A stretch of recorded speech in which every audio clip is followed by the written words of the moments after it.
Hey everyone, welcome back. You know how sometimes it feels like the world is changing so fast, it's hard to keep up. Definitely. Like you're just trying to make sense of it all, for a big meeting or just to understand the headlines. Yeah, I feel that. Well, today we're going to take a deep dive into Ray Dalio's The Changing World Order to help us do just that. And Dalio's work is super relevant right now with everyone talking about shifting global power Yeah. dynamics. And he's not just some random commentator.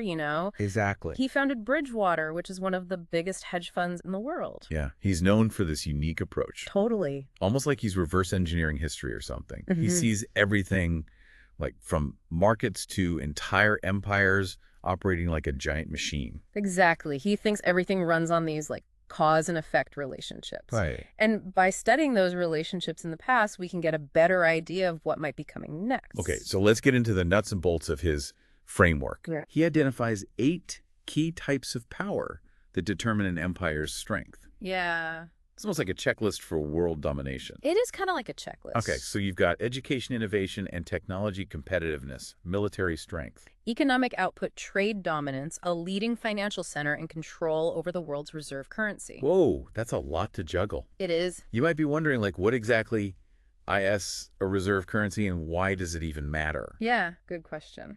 So it's basically the currency that countries prefer to hold in their foreign exchange reserves. Right. Think of it like the most trusted and widely accepted currency on the global stage. Hmm. Historically, the country that controls the reserve currency has some serious economic and geopolitical advantages. For sure. So Dalio uses these 8 power categories to compare empires across history. Right. And what's fascinating is that he sees these repeating patterns. Mm. Empires go through predictable phases like rise, peak, decline, and sometimes a hard landing. Like a life cycle. Yeah, but for superpowers. Yeah, and what's really insightful is how he connects this to our lives today. I love that. It's not just ancient history. Yeah. These cycles can play out on a smaller scale, too. Okay. In our own finances, careers, even personal relationships. Oh, wow. Okay, so let's look at a specific example. Okay. Dalio talks a lot about the Dutch Empire in Yeah. the 1600s. Right. They were this powerhouse of innovation, Totally. responsible for like 25% of the world's inventions at their peak. It's incredible. Think Yeah. about it. They were pioneers in shipbuilding, Right. which allowed them to build this massive trading network. Mm-hmm. They had a strong education system and were super competitive. Yeah. And their financial system in Amsterdam became so powerful that the Dutch guilder became the world's first truly global reserve currency. Yeah, Amsterdam was the place to be for finance. It was. But then just like in Dalio's cycle, things shifted. Yeah, no empire stays on top forever. Right. They faced competition, internal struggles, and eventually their dominance faded. Right. But their story holds valuable lessons for us. Yeah. It highlights how innovation, trade, and a sound financial system can really propel a nation to global prominence. It's a reminder that even the seemingly invincible can falter. Yeah. And this brings us to another fascinating case study, Okay. the British Empire. Ah, the British Empire. They followed a similar path to dominance. Mm-hmm. They excelled in innovation, built a powerful military, Mm-hmm. and established a massive global trade network. At their peak, they control a quarter of the world's population. Wow. Talk about influence. That's crazy. And the Dutch, they had London become a leading financial center, Right. with the pound sterling taking over as the global reserve currency. But even the mighty British Empire eventually declined. It did. So this raises an important question. What can we learn from these historical examples, especially as we see similar dynamics playing out in today's world? It's true. That's where things get really interesting. Oh. Because now we have to talk about the U.S. and China. Right, exactly. After World War II, the U.S. emerged as the global leader, Mm-hmm. strong education system, booming economy, incredible innovation. Yeah?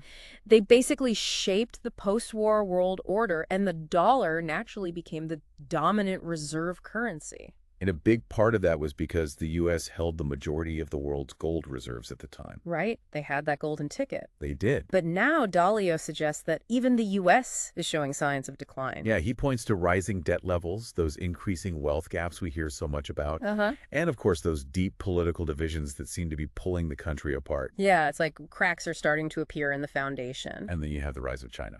It's like watching one of Dalio's cycles play out in real time. Exactly. They've lifted millions out of poverty, become a technological powerhouse, Mm-hmm. and are rapidly expanding their global influence. Think about China's Belt and Road Initiative, for example. Yeah. They're investing massively in infrastructure projects across Asia, Africa, even Europe. It's a clear sign of their ambition to reshape global trade and connectivity. Dalio himself has talked about witnessing China's transformation firsthand. Yeah. He first visited in 1984 and saw how even a simple calculator was considered a cutting-edge device back then. Wow. To see their progress since then is astounding. It really underscores how quickly the balance of power can shift. Right? And it raises the question, what happens if China continues on this trajectory? That's a billion-dollar question. It is. And to answer it, we need to understand Dalio's big cycle. Okay. This is where he ties everything together. All right, so before we jump into the big cycle, I want to pause for a second and connect this back to you, the listener. Okay, good idea. We're talking about empires and historical cycles. Mm-hmm. But this stuff isn't just academic. Right. It has real implications for how we live, work, and invest in the world today. Exactly. Understanding these cycles can help you make better decisions. Mm-hmm. Whether you're managing your personal finances, navigating your career, Right. or just trying to make sense of the global landscape. Totally. So stay with us as we unpack Dalio's big cycle and what it means for all of us in part 2. Welcome back. So we just explored how Dalio's framework illuminates the rise and fall of empires, Right. using the Dutch and the British as like prime examples. Mm-hmm. It's amazing how those historical patterns just seem to echo in the present, isn't it? It really is. And to understand what those echoes might mean for us today, we need to delve into Dalio's concept of the big cycle. Okay, let's unpack that. What exactly is the big cycle and how does it work? Think of it as this long-term rhythm that kind of governs the ebb and flow of money, credit, debt, and both internal and external conflicts within nations. Okay. Dalio argues that these elements are all interconnected and influence each other in predictable ways. So it's not just about economic ups and downs, Right. but also about the social and political shifts that happen alongside those economic changes. Precisely. And what's fascinating is that Dalio identifies distinct phases within this big cycle, Right. each with its own characteristics and challenges. Okay, so let's break those phases down. All right. Where does the cycle typically begin? It often starts with the period of relative peace and prosperity. Okay. Think of it as a new world order emerging after a major conflict or upheaval. So a time of rebuilding Yeah. and establishing new systems and institutions. Exactly. During this phase, there's usually a strong emphasis on education, innovation, and economic growth. Debt levels are relatively low, and people are pretty optimistic about the future. Sounds pretty idyllic, It does. but I'm guessing it doesn't last forever. You're right. As this period of growth continues, debt starts to accumulate. Uh-oh. People and governments become increasingly leveraged. Right. And financial imbalances begin to emerge. It's like that feeling when you get a little too comfortable with your credit cards. Yeah. Things seem fine at first, but you're slowly digging yourself into a hole. That's a great analogy. Thanks. And as this debt burden grows, it becomes harder to sustain that same level of economic expansion. Right. Eventually, the system reaches a breaking point, Oh. and we enter a period of deleveraging. So this is where things start to go south. It can be a turbulent time. Debt bubbles burst, asset prices plummet, Oh, no. and there's often a wave of bankruptcies and financial panic. And I'm guessing this economic turmoil spills over into the social and political realms. Absolutely. Internal conflicts tend to flare up as people struggle to make ends meet, Yeah. and wealth inequality becomes more pronounced. Makes sense. You also see a rise in populism and political extremism as people look for someone to blame for their hardship. It's like the fabric of society starts to fray under the pressure of economic hardship. That's a powerful image. Yeah. And as these internal conflicts intensify, they can sometimes lead to external conflicts between nations. So you have this dangerous cocktail of economic instability, social unrest, and rising geopolitical tensions. Yeah. This sounds like a recipe for disaster. It can certainly escalate to that point. Right. Dalio argues that this is a critical juncture in the big cycle. Okay. It's a time when the existing world order is challenged, and a new one has yet to emerge. So it's a period of uncertainty and transition where the old rules may no longer apply. Exactly. And this is where Dalio's insights become particularly valuable. By understanding these historical patterns, we can better anticipate potential risks and opportunities. So it's not just about being a passive observer of history, Right?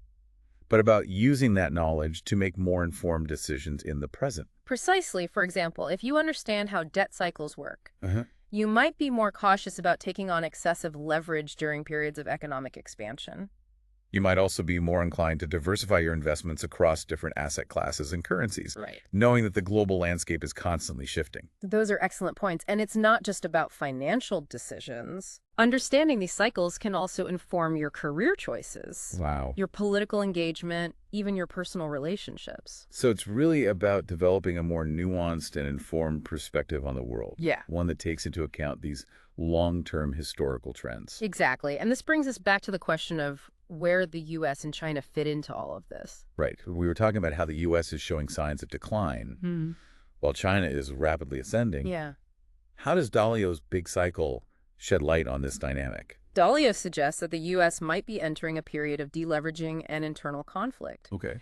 He points to the growing national debt, political polarization, and social unrest as potential indicators. And those factors could weaken the U.S.'s global standing, Right. making it more vulnerable to challenges from rising powers like China. That's a possibility Dalio outlines in his book. Right. He argues that China, on the other hand, is currently in a phase of rapid economic growth and expansion. They've been investing heavily in infrastructure technology and education. It's like they're checking off all the boxes for a rising empire. Right. And this raises important questions about how the global power balance might shift in the coming decades. Will China eventually surpass the U.S. as the dominant global power? Possible. Will there be conflict between the two nations? These are complex questions with no easy answers. I agree. But Dalio's framework provides a valuable lens through which to analyze these developments. It helps us understand the historical forces at play Yeah, and the potential trajectories these nations might follow. exactly. But remember, history isn't destiny. Right. While these cycles offer valuable insights, they don't dictate the future. True human beings still have the power to make choices, Right. to shape the course of events. That's an important point to emphasize. For sure. The future is still being written, and our decisions today will play a role in determining what that future looks like. So it's not a foregone conclusion that China will inevitably dominate Right. or that the U.S. is destined to decline. Precisely, the outcome will depend on a complex interplay of factors, Okay. including economic policies, technological advancements, geopolitical alliances, and even individual actions. It's like a giant game of chess where every move has consequences. Exactly. And understanding the rules of the game, Yeah. as Dalio lays them out, can give us a strategic advantage. So we've covered the big cycle and its potential implications for the U.S. and China. Right. But there's one crucial element we haven't explored in detail yet. Yeah. Money and credit. Right. We've talked about debt and financial strain, but how do the mechanics of money and credit actually drive these booms and busts? That's a whole other rabbit hole, isn't It it? is, and a fascinating one. Okay, so stay tuned for part 3, where we'll delve into that very topic Yeah. and explore how these monetary forces influence the rise and fall of empires. Welcome back. We've been talking about Ray Dalio's big cycle. You know, this idea that empires rise and fall in these predictable patterns driven by money, credit, debt, and conflict. It's a fascinating concept. It is. And to really grasp the mechanics of it, Yeah. we need to zoom in on one crucial element. Okay. Money itself. Yes, money. It might seem simple at first, Right. but Dalio says that understanding the evolution of money is key to understanding how these cycles play out. It's all connected. Okay, so let's dive into the history of money. Right. I have to admit, I've never really thought about how money itself has changed over time. Yeah, it's easy to take it for granted, right? Totally. But Dalio breaks down the evolution of money and credit into 3 distinct types. Okay. Each type has its own strengths and weaknesses and plays a specific role in these larger historical cycles. Okay. I'm intrigued. Let's start with type 1. Okay. What's the most basic form of money?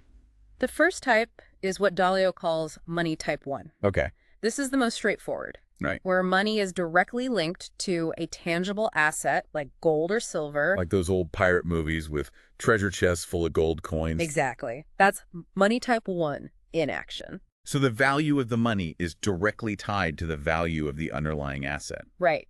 If gold is valuable, the gold coins are valuable. Precisely. Makes sense. And this system has its advantages. Okay. It's relatively stable because the value is inherently linked to something real, Right. but As economies grow and become more complex, Yeah.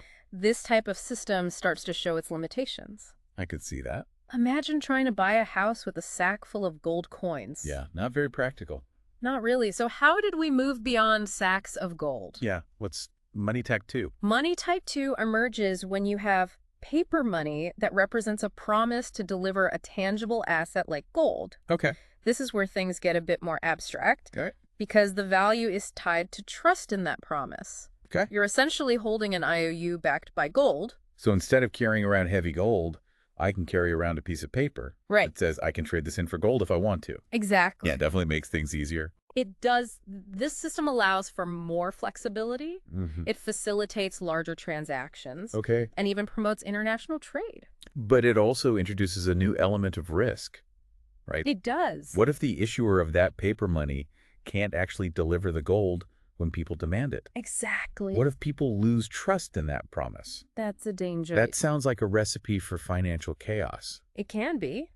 And I have a feeling this is where money type 3 comes in. You got it. Money type 3 is the fiat money system, Okay. which is what most of the world uses today. Right. There's no direct link to a tangible asset like gold. Okay. The value of the money is based purely on faith in the government that issues it. So it's like we're all collectively agreeing that these pieces of paper have value because our government says so. Essentially, yes. Yeah. And this system gives governments a lot more control over their economies. Okay. They can adjust the money supply Mm-hmm. to try to stimulate growth or control inflation. But that sounds like a lot of power rests with the government. It does. What's to stop them from just printing more money whenever they want, Right. even if it leads to problems down the road? That's the big risk with a fiat money system. Okay. And this is where Dalio's big cycle comes back into play. Right. He argues that throughout history, governments often get tempted to print more money than they should, Makes sense. especially when faced with economic downturns or rising debt levels. Yeah, it seems like an easy solution, It does. but it can have serious consequences. It's like using a credit card to pay off another credit card. Oh, yeah. You might feel like you're solving the problem in the short term, Uh-huh. but you're actually making it worse in the long run. Exactly. And this is how those debt bubbles we talked about in part 2 start to form. Right. Easy money encourages excessive borrowing, Mm-hmm. which can lead to asset bubbles and unsustainable levels of debt. And when those bubbles eventually burst, you get a financial crisis, Oh, man. which can trigger a whole cascade of negative consequences. Like economic recession, social unrest, political instability, even conflict between nations. The domino effect. It is, and Dalio argues that this pattern has repeated itself throughout history. Wow. So empires get overextended, Mm-hmm. they face economic challenges, Right. and they try to solve those problems by printing more money, Yeah.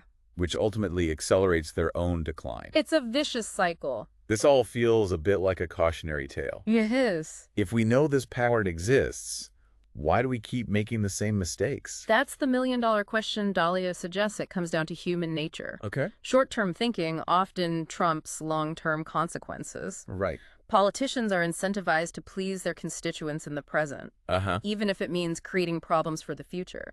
It's almost like we're hardwired to repeat these cycles. It can feel that way. But if we're aware of them, Yeah. maybe we can find a way to break free. That's the hope. Dalio's work isn't meant to be pessimistic. It's more like a call to action. Like, By understanding these cycles, we can anticipate potential problems, mm-hmm. make more informed decisions, Right. and hopefully steer a better course.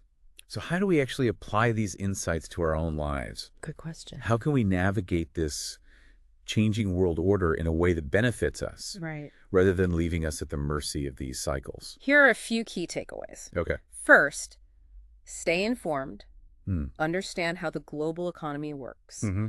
pay attention to financial news, Right. and be aware of the risks associated with debt and excessive money printing. Okay. Don't just blindly follow the crowd. It sounds like it's all about being proactive, not reactive. Exactly. Second, be adaptable. Okay. The world is changing rapidly, Yeah. and old assumptions might no longer hold true. Right. Be willing to learn new things, adjust your plans, Mm-hmm. and diversify your investments. Don't put all your eggs in one basket, as they say. Right. And finally, and perhaps most importantly, Yeah. think for yourself. Okay. Don't just accept conventional wisdom. Challenge assumptions, be critical of information, and develop your own informed perspective. So it's about taking ownership of our understanding of the world Yeah, and not just letting these cycles sweep us along. exactly. Knowledge is power. I like that. And the more we understand these historical patterns, Mm-hmm. the better equipped we'll be to navigate the future, whatever it may hold. That's a great note to end on. It is. We've covered a lot of ground today, from the rise and fall of empires to the evolution of money and the mechanics of the big cycle. We have. Hopefully you've walked away with a deeper understanding of the forces shaping our world I hope so. and some practical tools for navigating the years ahead. It's been a fascinating conversation. It really has. And remember, the future isn't preordained. Right. We have the power to learn from the past, Mhm. make informed decisions, Yes. and shape our own destiny. Thanks for joining us on this deep dives. Absolutely. Until next time, stay curious.